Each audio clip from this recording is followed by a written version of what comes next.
There's this charming lady I met the other day. She walks into a room with a charismatic sway.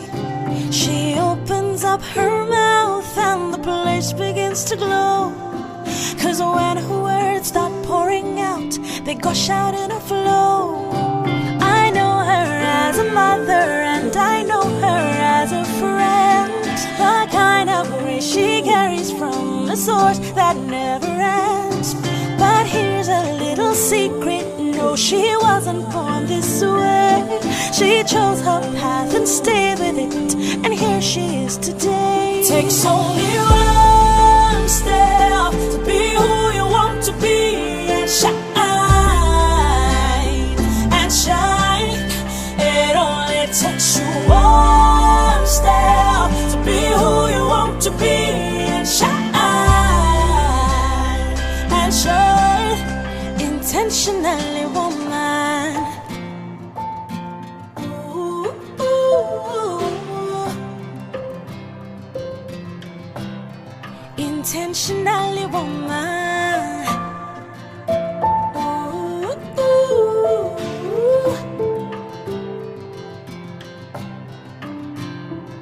She brightens up the atmosphere with everything she does.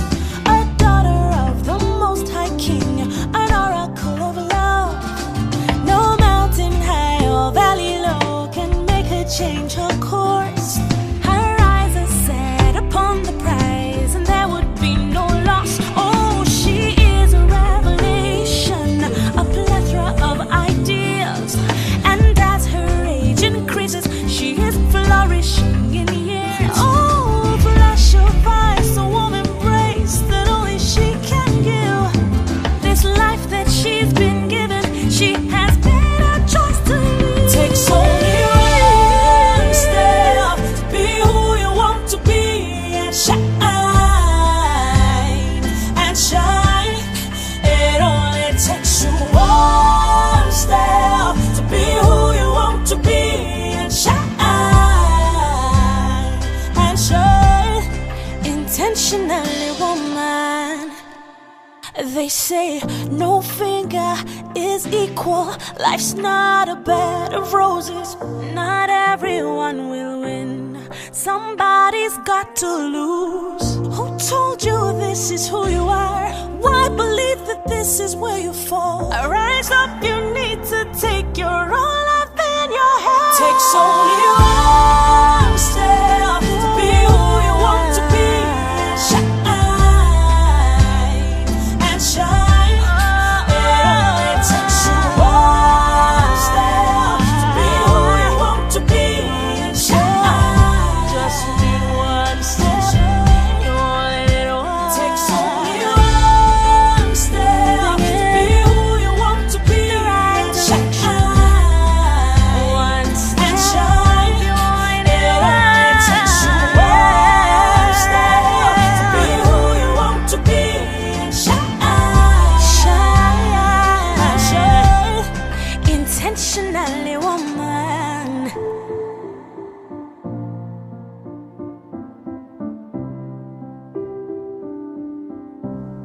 Intentionally woman. Morning, everyone, and thank you for the introduction. Let me begin by saying I'm so delighted to be here today amongst sedulous women to talk about many topics that are of importance to us.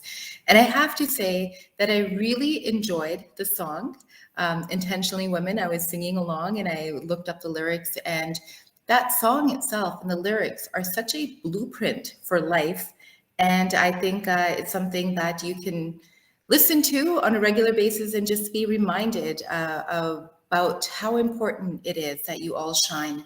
I also am very impressed with your mission statement: be relentless, be phenomenal, be unshakable, because again, these are the qualities that we need as we move forward. Finally, I was looking up the term sedulous. I do know what it means, but I wanted to get a more precise definition. And the definition of sedulous is a person showing dedication and diligence. And honestly, what more important qualities do we need in the here and now as we navigate the turbulent waters that we see ahead of us? I also want to say a very heartfelt thank you and words of gratitude towards all of our healthcare workers in our province during this time in particular, to all of the healthcare workers, the shelter operators, the food banks, all other social service agencies, and anybody on the front lines who are working, because we know that the situation that we're in right now is untenable. And I do want to make sure I take the opportunity to express that gratitude, because I know many of you here might be in those categories where you're frontline workers. Now, just to go back a step, I was thinking about what can I say today to this phenomenal group of women and men that will really resonate, and what words of wisdom can I offer? And I'm a daughter of immigrants, so I obviously have seen the journey that my mother and my aunts have gone through. And I know that it's not easy coming to a new country and settling roots and finding your way. And then I reflected on some of the writings I've done in recent years. In 2018, before ever getting into politics, I was traveling, and it was a time of reflection for me. And I wrote a number of articles, and there was one that I wrote. It's called My Frequent Five Ways of Being to Achieve Success. And I thought I'd like to talk about the highlights of this article that I wrote then with all of you. And I thought, you know what? I have achieved half a century of life on this planet. I have been in politics for 2 years, and I've learned an incredible number of lessons. So I feel like what I wrote in 2018, I read even now, and it helps me get through. So this article is on my LinkedIn page if anybody wants to read it in detail. Again, it's called My Frequent Five, and I'll just run through the 5 frequent ways of being. So the first way of being is speak up and speak often. Now, I know that probably all of you here do this already, and I have always caveated that statement by saying, just make sure you really, really understand your subject matter, know your audience, know your message, because I don't know about you, but as a woman, I've had to work twice as hard or 3 times as hard or 10 times as hard as my male counterparts. Some people might find that controversial, but that is my lived experience. So I know that when I have to get up in front of a room of people, of my colleagues, and I need to impress upon them the importance of a message that I need to relay, I'm ultra prepared, and I speak up and I speak often. The second way of being, and it kind of goes back to Mr. Fajimi's comments on fear, is to learn to disarm the scare tactics. Because again, many of you here may have had this experience when you want to say something or you want to undertake a course of action. There are always those people who will stand before you and instill fear in you. They will say, well, you know what? You might upset somebody might be offended, or the organization could result in a state of turmoil if you undertake these measures. And of course, facing your fear is very important, but disarming the scare tactics requires very particular skills. And I know Mr. Fajimi had talked about risk management, but there are other things that you can do. And I've always used examples from the military. And one thing that I do is I go to the worst case scenario. What is the worst possible thing that I can do if I give in, or what can happen if I undertake this course of action? And when you can face that fear, and when you can find ways to navigate through that fear, it'll actually embolden you and empower you. So that is something that everyone should understand, because anyone who gives in to fear, think about all of those amazing, transformational, life-changing initiatives or thoughts that die right there at the incubation inception stage. We can't let that happen. Women are so talented, and we need to be able to move forward with our ideas and our projects and our vision for the future. So learn to disarm the scare tactics. The third way of being is when life gives you lemon, forget the sugary lemon water or the lemonade, reclaim the lemon. Oftentimes in periods of adversity, we hear this statement, when life gives you lemon, make lemonade. Well, I think when you are in situations of adversity, you shouldn't just try to make the best of the situation. Transform it. Take that lemon, put it up to the light, and see it from a different angle. An example I'll give you is a dear friend of mine lost her child to cancer. She was devastated for many, many years, and she could have chosen the path of just moving forward quietly in her life. Instead, she brought awareness to the situation, to the issues around cancer in children, and she created a foundation and raised money. She took that moment of adversity in her life and she reclaimed the lemon and made it something meaningful. So always consider that adversity doesn't mean just accepting and coping. It means fighting through and creating meaningful moments out of it. Number 4, be the one to give the standing ovation. There are so many women and men who are behind the scenes doing incredible work, being the foundation that lifts everybody up. And oftentimes it's the CEOs or the leaders or the presidents who get all the glory and all the credit. But the people who are underneath the scenes, the quiet volunteers who are doing the work, we have to elevate them. And sometimes people don't even see them and they don't even see themselves. So we have a responsibility to stand up and give the standing ovation to those individuals so that they understand that they are seen, and we also need to empower others to do the same.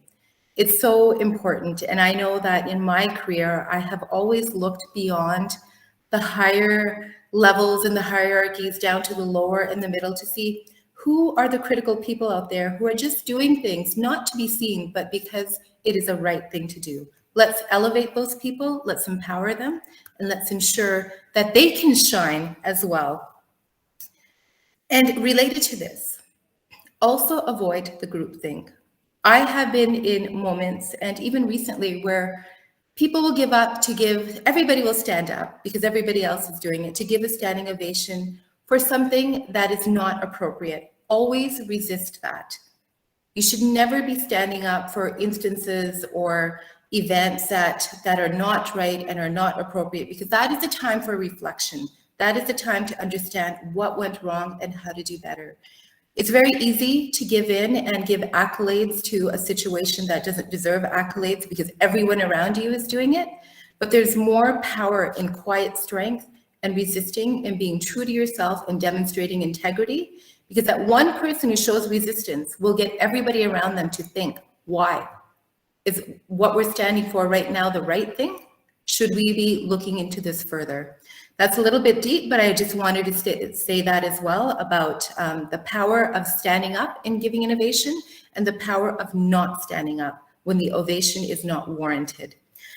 Finally, the 5th way of being is to be forgiving. We women are so hard on ourselves. We make one little mistake and we're still talking about it 10 years down the road, and we're hanging on to it and we're thinking, you know what, that happened and maybe I shouldn't do this.